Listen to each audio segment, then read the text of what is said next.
साथियों नमस्कार, मैं टारगेट विथ अवनीश पर आप लोगों का फिर से बहुत बहुत स्वागत करते हैं। साथियों अभी पिछला मैंने जो वीडियो अपलोड किया है वह जो है ग्रामीण परिवेश के संबंध में कुछ वीडियो अपलोड किया था। मैंने कहा था कि अगला मैं ज्योग्राफी का कुछ अब अपलोड करूंगा।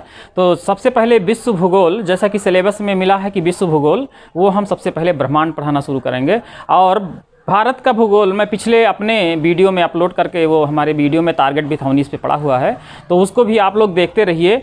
और आज हम ब्रह्मांड पढ़ाने जा रहे हैं और ये ब्रह्मांड से एक प्रश्न निश्चित है। अभी इसी ब्रह्मांड से एक प्रश्न आया था पेट में कि सबसे नज़दीक तारा जो पूछा गया था ग्रह, पृथ्वी के सूर्य के सबसे निकट ग्रह कौन सा है, तो वह बुध था। तो अभी शुरुआत हम करेंगे, शुरुआत के बाद वो चीज़ें बात आएंगी। अभी ब्रह्मांड हम शुरुआत करेंगे कि ब्रह्मांड की शुरुआत कैसे हुई है। सबसे पहले इसके इतिहास में अगर हम जाना चाहेंगे तो पहले तो ये जान लें कि ब्रह्मांड पूरा एक अग्निपिंड था। बहुत पहले, बहुत 15 अरब वर्ष पहले यह ब्रह्मांड अग्निपिंड था, जो कि इसके महाविस्फोट से बहुत सारे, जिसको हम आज तारा कहते हैं, बहुत सारे तारों का निर्माण हुआ। और इन तारों में क्या हुआ कि हीलियम बनना शुरू हुआ। कैसे? हाइड्रोजन का हीलियम में परिवर्तन हुआ। जब हाइड्रोजन हीलियम में परिवर्तित होता रहता था तो लाल रंग जो है दिखाई देता था, और लाल रंग, बाहरी सतह पे लाल रंग दिखाई देना, और धीरे धीरे जैसे जैसे हाइड्रोजन हीलियम में चेंज होता था वो लाल रंग दिखाई देता था, और अंदर की तरफ यही प्रक्रिया चलती गई।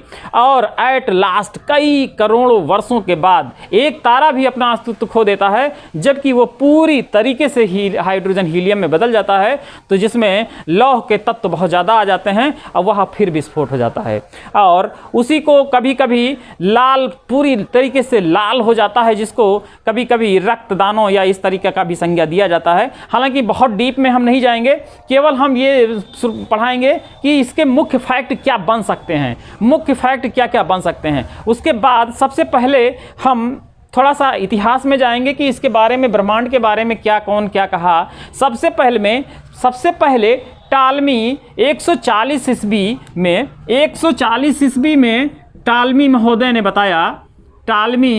बताया कि पृथ्वी हमारी जो है वह केंद्र में है, और सूर्य या अन्य तारे इसके परिक्रमा कर रहे हैं या परिभ्रमण कर रहे हैं, चारों तरफ घूम रहे हैं। तो यह बात चलती रही, और इसको जो है जियोसेंट्रिक जो है वो थियोरी कहा गया। ये जियोसेंट्रिक थियोरी कहा गया जो टालमी महोदय ने दिया। ये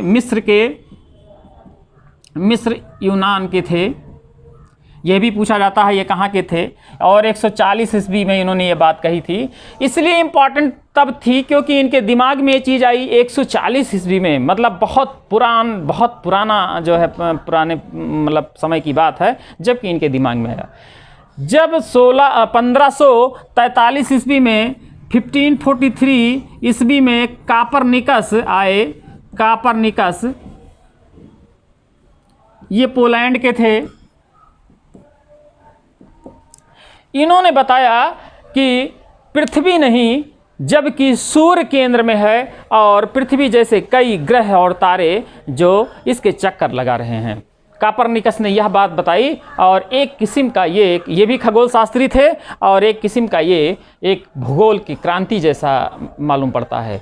सबसे पहले तो इसके बाद इन्होंने ये बातें सत्य तब हो गई जब हर्शल महोदय ने 1805 में एक ब्रिटेन के खगोल शास्त्री थे जिनका नाम था विलियम हर्शल।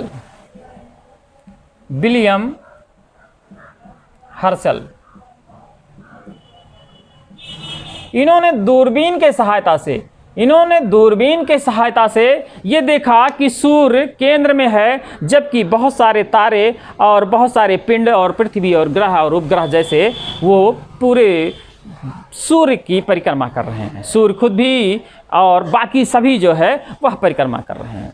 और इस सब को जो ये हमारा सौरमंडल है, यह हमारा सौरमंडल जो है कहा गया, इसको एक आकाश गंगा कहा गया, और जो हमारी आकाश गंगा है उसको मंदाकिनी कहा जाता है। जिस आकाश गंगा के हम सदस्य हैं, जो पृथ्वी हम जहां रहते हैं जिस आकाश गंगा में, उस आकाश गंगा को मंदाकिनी कहा जाता है। और यह देखा गया दूरबीन की सहायता से कि हजारों आकाश गंगाएं हमारे ब्रह्मांड में हैं। तो सबसे पहले हम ये चीज़ देखेंगे कि हम जो हमारी आकाश गंगा है उसको मंदाकिनी कहा जाता है। हमारे आकाश गंगा को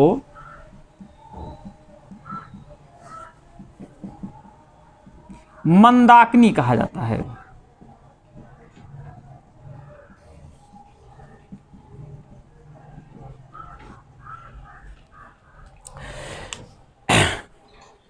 ये 1400 सबसे पहले देखेंगे हम एक फैक्ट बना 140 ईस्वी में टालमी महोदय ने बताया कि पृथ्वी बीच में है, केंद्र में है, जबकि सूर्य चारों तरफ चक्कर लगाते हैं। फिर दूसरा हम देखेंगे 1543 में कापरनिकस, जो कि पोलैंड के खगोल शास्त्री थे, उन्होंने बताया कि पृथ्वी नहीं जबकि सूर्य केंद्र में है और पृथ्वी जैसे अन्य ग्रह भी इसका चक्कर काटते हैं। उसके बाद 1805 में ये ब्रिटेन के थे, 1805 में ये ब्रिटेन के थे, क्या कहते हैं, विलियम हर्शल।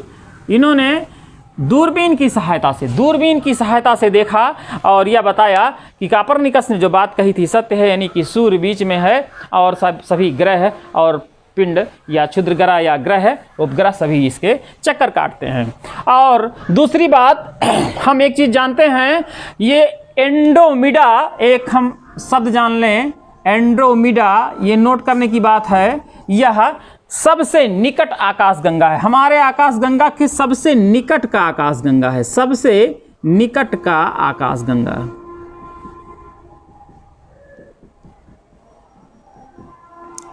मित्रों, ये कोई जल्दी नहीं पढ़ाएगा, ये सिलेबस का बहुत ही महत्वपूर्ण है और कठिन भी है, क्योंकि यहाँ इसके आगे जब हम पढ़ेंगे तो हम जब पृथ्वी पढ़ेंगे और पृथ्वी में हम का जो है वो पढ़ेंगे, अध्ययन करेंगे, तो उसमें जो हम ग्रहों का अध्ययन करेंगे वो सब बहुत आसान होगा। और पृथ्वी के साथ साथ जो 8 ग्रहों का अध्ययन करेंगे, 175 उपग्रह इनका अध्ययन करेंगे तो आसान हो जाएगा। जबकि ब्रह्मांड बहुत कठिन है। अभी ये चीज़ जैसे कि बताया हमने कि महाविस्फोट से हुआ, इसी रिसर्च के लिए फ्रांस और स्विट्जरलैंड के बॉर्डर पर जिनेवा में एक महामशीन लगाई गई। ये इसको सर्न कहा जाता है और इसको लिखा जा सकता है यूरोपियन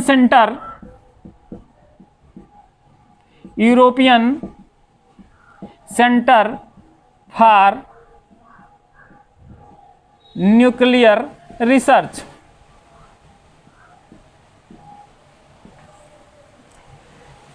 ये दुनिया के 1000 वैज्ञानिक से ज़्यादा इसमें काम कर रहे हैं और इसमें हिग्स बोगान जैसे कणों का जो है बौछार करके और इसमें एक गॉड पार्टिकल की खोज की गई, जिससे कि ये बताया जा सके कि पृथ्वी की उत्पत्ति वास्तव में बिग बैंग थ्योरी जैसे कि उन्होंने बताया था कि महाविस्फोट से हुआ, इसलिए इसको महाविस्फोट मशीन भी कहा जाता है। और यह पृथ्वी के अंदर इसको महाविस्फोट की जो है ये अभी रिसर्च जारी है और यह रिसर्च का विषय अभी भी चल रहा है और इसीलिए इसको गॉड पार्टिकल कहा गया। ये भी पेपर में आता है कि किस कण का उपयोग किया गया था सर्न मशीन में, यानी कि जो महाविस्फोट, जो पृथ्वी का खोज यानी ब्रह्मांड का जो खोज कर रही है, ब्रह्मांड कैसे बना, तो वह हिग्स बोसान है और इसको गॉड पार्टिकल कहा जाता है। यह पेपर में बहुत आ चुका है कि गॉड पार्टिकल किसे कहते हैं, तो उत्तर में हिग्स बोसान रहेगा। तो ये चीज़ हम इतिहास के क्रम में देखते हैं। 140 में टालमी मिस्र के थे, 1543 में कापरनिकस जो पोलैंड के थे, उन्होंने बताया कि सूर्य जो है केंद्र में है जबकि चक्कर लगा रहे हैं। 1805 में विलियम हर्शल ने दूरबीन की सहायता से, और आगे चल के यही चीज गैलीलियो ने जो है इसको जो है अपने दूरबीन से जो है वो सिद्ध किया था कि गैलीलियो ने यही चीज बताया था दूरबीन की सहायता से। उसके बाद हम आते हैं थोड़ा सा फैक्ट पर आते हैं जो कि बहुत ही इंपॉर्टेंट फैक्ट है। एक तो हम जान लें कि बिग बैंग थ्योरी जो महाविस्फोट सिद्धांत है ये किसने दिया था, तो ये जॉर्ज लेमेंटियर नामक खगोल शास्त्री थे, ये दिया था। ये बहुत ही इम्पॉर्टेंट है। इसको एक बार हम देख लेते हैं, हम लिख दे रहे हैं यहाँ पे, इसको आप स्क्रीनशॉट भी ले सकते हैं कि बिग बैंग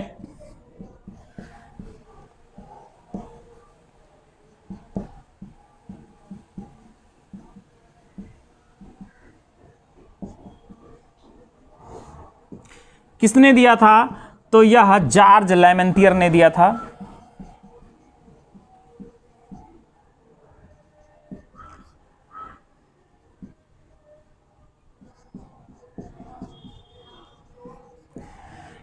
यह जॉर्ज लेमेंतियर ने दिया था और यह जो है बेल्जियम का था।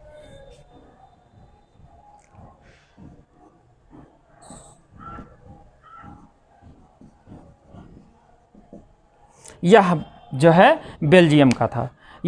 इसने महाविस्फोट थियरी दिया था, जो कि हम आकाशगंगा के रूप में देखते हैं। उसके बाद जब हम दो चीज़ हम फैक्ट के रूप में लिख लेते हैं, फिर हम सौरमंडल से कुछ बातें बताएंगे।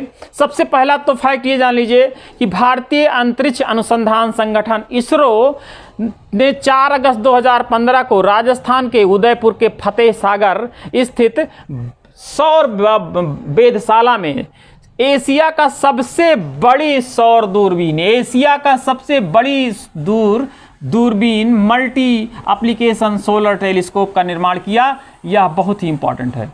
और यह है कहाँ? राजस्थान के उदयपुर फतेह सागर स्थित सौर वेधशाला में। बहुत इंपॉर्टेंट फैक्ट है ये, क्योंकि यह एशिया का सबसे बड़ा जो है ठीक है। लेकिन इससे भी बड़ा एशिया में ही चीन, जो कि विश्व का सबसे बड़ा दूरबीन बनाया, तो उसको भी हम नोट यहाँ तुरंत देख लेते हैं। चीन ने विश्व की सबसे बड़ी सौर दूरबीन मल्टी एप्लीकेशन सोलर टेलीस्कोप का निर्माण किया। ये चीन ने किया है। अभी हाल में 2018 में यह जो है लॉन्च किया गया है। ये जो है ये चीन ने बनाया है और जो कि विश्व का सबसे बड़ा है।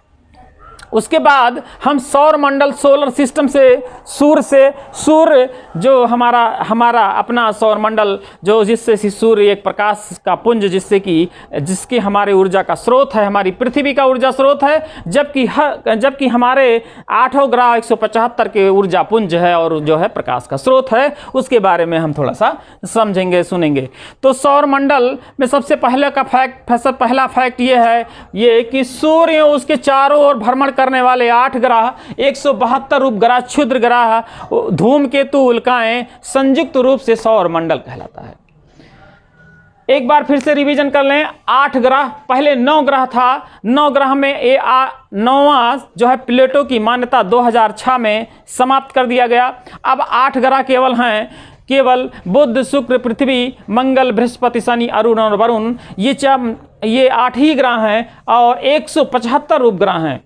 तो हम ये जान लें कि सबसे पहले सूर्य और उसके चारों ओर परिभ्रमण करने वाले 8 ग्रह, 175 उपग्रह, क्षुद्र ग्रह, उल्कापिंडाएं और ये जितने भी हैं, इनको संयुक्त रूप से हम क्या कहते हैं? सौर परिवार कहा जा सकता है या सौर मंडल कहा जा सकता है।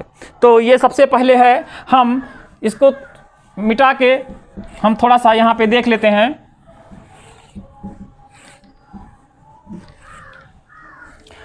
जो हमारे 8 ग्रह हैं, अगर हम 8 ग्रह की बात करें तो सबसे पहला बुध, दूसरा है शुक्र, तीसरा है पृथ्वी, चौथा है मंगल, 5वां है बृहस्पति, 6ठा है शनि और 7वां है अरुण और 8वां है वरुण। इसको अपनी विशेषता के रूप में भी हम देख सकते हैं। और यह सूर्य, अगर यह मान लीजिए सूर्य का गोला है, तो यह सूर्य से दूरी के क्रम में है। मतलब अगर ये सूर्य है तो इस तरह ये बुध हुआ और यह शुक्र हुआ, यह पृथ्वी हुआ, यह मंगल हुआ, यह बृहस्पति हुआ और यह शनि हुआ और शनि के बाद अरुण और वरुण। इस तरीके से ये पूरा सूर्य के चक्कर काटते हैं। इनकी अगर विशेषताओं पे हम जाते हैं तो बुध सूर्य के सबसे निकटतम ग्रह है। जो ये 8 ग्रह हैं, 8 ग्रह, ये 8 ग्रह हैं, ये बुध सूर्य से सबसे निकटतम ग्रह है। उसके बाद हम शुक्र की तरफ जाएं अगर, तो हम इसको कहते हैं भोर का तारा। शुक्र को हम भोर का तारा कहते हैं। उसके बाद अगर हम विशेषताओं में पृथ्वी पर जाएंगे तो पृथ्वी पर यहाँ नाइट्रोजन, ऑक्सीजन और जो जीवन निर्वाह जितनी भी गैसें हैं और जितनी भी खनिज प्राप्त होती हैं वह सब पृथ्वी पे पाई जाती है। और यह सूर्य से तीसरा ग्रह है ये। उसके बाद मंगल ग्रह है। मंगल ग्रह को हम लाल ग्रह कहते हैं और इस पर भी रिसर्च सबसे ज़्यादा, इस पर अभी रिसर्च चल रहा है मंगल पे, और अमेरिका और चाइना और भारत इस पे रिसर्च पे लगा हुआ है, क्योंकि यहाँ पे मीथेन आदि गैसें प्राप्त हुई थी, जिससे कि ये यहाँ पे ये लगा कि यहाँ पे हो सकता है कि मानव जैसी कोई प्रजाति हो या यहाँ पे रहा जा सकता है। फिर बृहस्पति के पास सबसे ज़्यादा ग्रह है और यह सबसे बड़ा है। बृहस्पति सबसे बड़ा ग्रह माना जाता है, सबसे बड़ा ग्रह है और इसके बाद सबसे ज़्यादा उपग्रह है। और उसके बाद शनि है। शनि वलयाकार जो है आकार का है, ये ग्रह वलयाकार आकार का है। और इसके बाद कहीं कहीं एक किताबों में मिलता है कि शनि के पास सबसे ज़्यादा उपग्रह है, जबकि वास्तविकता यह है कि बृहस्पति के साथ सबसे ज़्यादा उपग्रह है। फिर अरुण और वरुण ये 2 आते हैं। तो इस तरीके से हम देखते हैं कि आठों जो है उपग्रह हम देखते हैं। फिर उसके बाद हम एक चीज़ फिर देखते हैं, यहाँ पे देखते हैं सूर्य संबंधित कुछ बातें देख लेते हैं। सूर्य जो कि सौर मंडल का जन्मदाता है वह एक तारा है। सूर्य जो कि सौर मंडल का जन्मदाता है एक तारा है। उसके बाद कुछ सूर्य से संबंधित बातें जान लेते हैं। जैसे पृथ्वी से सूर्य की न्यूनतम दूरी 14.7 किलोमीटर है। जैसे कि न्यूनतम दूरी इस तरह हो सकता है कि जैसे विषुवत रेखा, अगर हम मध्य में विषुवत रेखा से देखेंगे तो दूरी ज़्यादा होगा और पोलर रीजन पर देखेंगे तो दूरी कम हो जाएगी। और इसी तरीके से पृथ्वी से अधिकतम दूरी जो है वो 15.21 करोड़ किलोमीटर है। और अगर पृथ्वी से माध्य दूरी हम लेंगे तो 14.98 करोड़ किलोमीटर है। इसी को हम 15 करोड़ किलोमीटर भी लिख देते हैं। एग्जाम में 15 करोड़ किलोमीटर कई बार आया हुआ है। एग्जैक्ट 14.98 करोड़ किलोमीटर है। तो अगर एग्जैक्ट डाटा पूछता है तो 14.98 और नहीं तो 15 करोड़ किलोमीटर, जो कि माध्य स्थिति है। तो अगर ये अधिकतम दूरी और न्यूनतम दूरी नहीं पूछता है तो माध्य हम आंसर लगाएंगे, यानी कि पृथ्वी से सूर्य की दूरी 15 करोड़ किलोमीटर है। उसके बाद सूर्य का व्यास है 13,92,000 किलोमीटर। इसको हम चाहें तो इसका हम व्यास की क्या कहते हैं त्रिज्या भी निकाल सकते हैं, इसको 2 से डिवाइड करके। फिर आयतन इसका पृथ्वी से 13 लाख गुना इसका आयतन बड़ा है। फिर उसके बाद हम इसका टेम्परेचर देख लेंगे। टेम्परेचर में अगर सूर्य के सतह का टेम्परेचर हम देखते हैं तो 6000 सेंटीग्रेड है, जबकि अगर हम सूर्य के केंद्र का टेम्परेचर देख लें, केंद्र का ताप, तो 15 मिलियन इसका सेंटीग्रेड जो है इसका तापमान है, बहुत ज़्यादा तापमान है। फिर अगर हम सूर्य की आयु देखें तो सूर्य की आयु 5 बिलियन वर्ष है। और इसको एक चीज़ और हम जान लें जो कि बहुत इंपॉर्टेंट है, सभी लोग जानते भी होंगे कि सूर्य से पृथ्वी तक जो लगा समय है वो 8 मिनट 20 सेकंड का है। तो यह सूर्य से संबंधित कुछ बातें हैं जो कि एग्जाम की दृष्टि से बहुत ही महत्वपूर्ण है और इसमें से एक प्रश्न आपको मिलना ही मिलना है ग्रह और सूर्य से। एक बार फिर से हम देख लेते हैं कि सूर्य और उसके चारों ओर परिभ्रमण करने वाले 8 ग्रह, 175 उपग्रह और क्षुद्र ग्रह और इसके धूमकेतु, और जो है संयुक्त रूप से इनको सौरमंडल कहते हैं। दूसरा है सौर, जो कि सौरमंडल का जन्मदाता है, एक तारा है। और दूसरी बात, पृथ्वी से सूर्य की न्यूनतम दूरी 14.7 और अधिकतम दूरी जो है वो 15.21 और दोनों का औसत दूरी जो है वो 14.98। और अगर इसको हम 15 करोड़ किलोमीटर भी कहते हैं, कभी कभी एग्जाम में आता है, तो वह भी सही है। फिर उसके बाद अगर सूर्य का व्यास देखते हैं तो 13,92,000 किलोमीटर है और आयतन इसका है पृथ्वी से 13 लाख गुना जो है इसका जो है आयतन बड़ा है। और अगर सूर्य का हम ताप देखें तो सरफेस का ताप, जो सरफेस पे है ऊपर जो ताप है वो 6000 सेंटीग्रेड है। लेकिन अगर हम सूर्य के केंद्र में इसका ताप देखें तो यह 15 मिलियन सेंटीग्रेड इसका जो है ताप है। उसके बाद अगर सूर्य की आयु हम देखते हैं तो ये 5 बिलियन वर्ष है और सौर से पृथ्वी का लगभग समय देखें तो 8 मिनट 20 सेकंड है। और ये जो सूर्य की आयु है 5 बिलियन वर्ष ये सूर्य की आयु भी घटती जा रही, क्योंकि ये नाभिकीय संलयन क्रिया हो रही है और नाभिकीय संलयन क्रिया में भी हाइड्रोजन का हीलियम में बदलना हो रहा है और हाइड्रोजन का हीलियम को बदलने से हमको ऊर्जा प्राप्त होती है और जो ऊर्जा प्रकाश पुंज निकलता है उसी से प्रकाश का जो है प्रकाश हमें प्राप्त होती है और धीरे धीरे ये प्रकाश धीरे धीरे वही तारा, ये भी तारा उसी महाविस्फोट जैसे आगे भविष्य में जो होना है होगा। लेकिन फिलहाल अभी ये फैक्ट है, जहां से एक प्रश्न आप लोगों को 100%, चाहे वो लेखपाली भर्ती हो, चाहे वो पीसीएस हो, चाहे आरओ हो या फिर कोई अन्य भर्तियां हो, यहां से मिलना ही मिलना है। और जहां तक नोटिफिकेशन की बात है, अभी हाल में ही बहुत जल्दी 15 तारीख के बाद आपका रिजल्ट आ रहा है और जो भी 50 हमने बताया 50 नंबर से ज़्यादा जिनका हो रहा हो वो निश्चित रूप से जो है लेखपाली का तैयारी करे और सबको जो है लेखपाली तैयारी करनी चाहिए और 50 अंक से ऊपर पाने वाला एक भी मिनट जाया ना करते हुए अपना तैयारी शुरू कर दे और 100% सबका सिलेक्शन होगा। और साथियों इसी के साथ हम आप जो है आप अगले वीडियो में मिलेंगे। साथियों नमस्कार, जय हिंद।